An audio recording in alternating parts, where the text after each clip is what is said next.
Hibs 0, Celtic 2. Welcome back to Fog Football, and we're here to show you this game. Well, we're not going to here show you the game because it was on Sky, everybody, but we're here to review it, alright? And if you didn't watch the watch along, you missed it. There was a lot of great banter in that chat, and I appreciate everyone who watched it, appreciate everyone who hit the like button, and appreciate the super chats as per usual. But, right, Hibs, they've lost 2-0.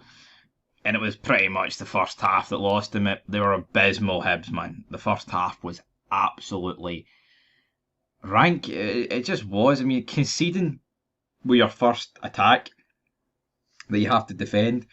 Ball over the top for Matt O'Reilly. Kyogo runs. You're thinking, right, is he going to pass it? Is he going to do this? Is he going to do that? He shoots, forces a save at the Hibs keeper you'd expect him to make. But you know, right, once Kyogo hits this, keeper's probably going to save that. He's probably going to keep it in.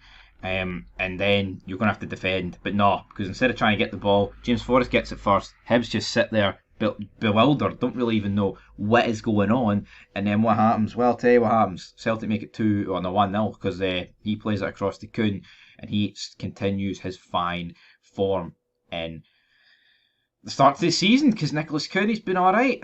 Celtic then could score a bunch more chances. Kyogo puts one wide after Hibs mess up. Hibs were bogging in the first half, man. Literally created nothing and were just conceding chances left, right and centre. Davy Gray, he will not last long in that Hibs team. I can guarantee you that. He just won't. Not a chance. But they eventually do get the second goal. Was it the goal of the weekend? That was a fierce debate in the watch along whether or not it was the goal of the weekend. Was it better than Tierney's? Or is there any other goals that we've witnessed or missed, so to speak? Who really knows? But he picks up. To Hibs' point of view, you've just got to close him down. No excuse not really to do it. But then it's whipped into the back of the net. Well, I say it's whipped in. It's thundered, fucking bolted into the back of the net, man. Cal McGregor, no saving this. He makes it 2-0.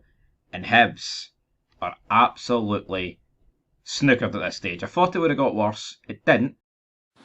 I mean, after this, Celtic do have more chances, but it's more Hibs, man. Hibs are just sitting there. Like, it was shambolic, man. You would need to actually watch the game to really understand how poor Hibs were. It's like, yeah, they begin to play football in the second half, right?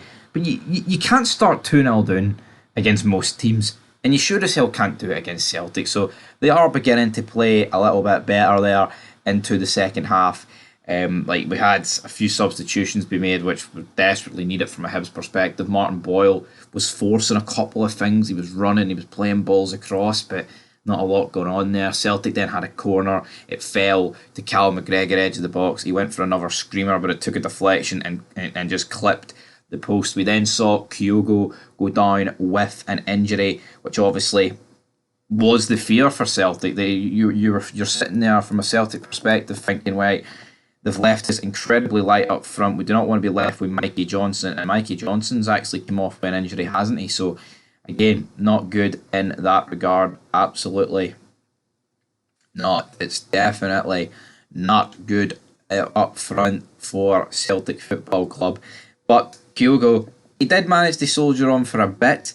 But we'll have to wait and see how it goes for him. They're going to need to definitely sort that out.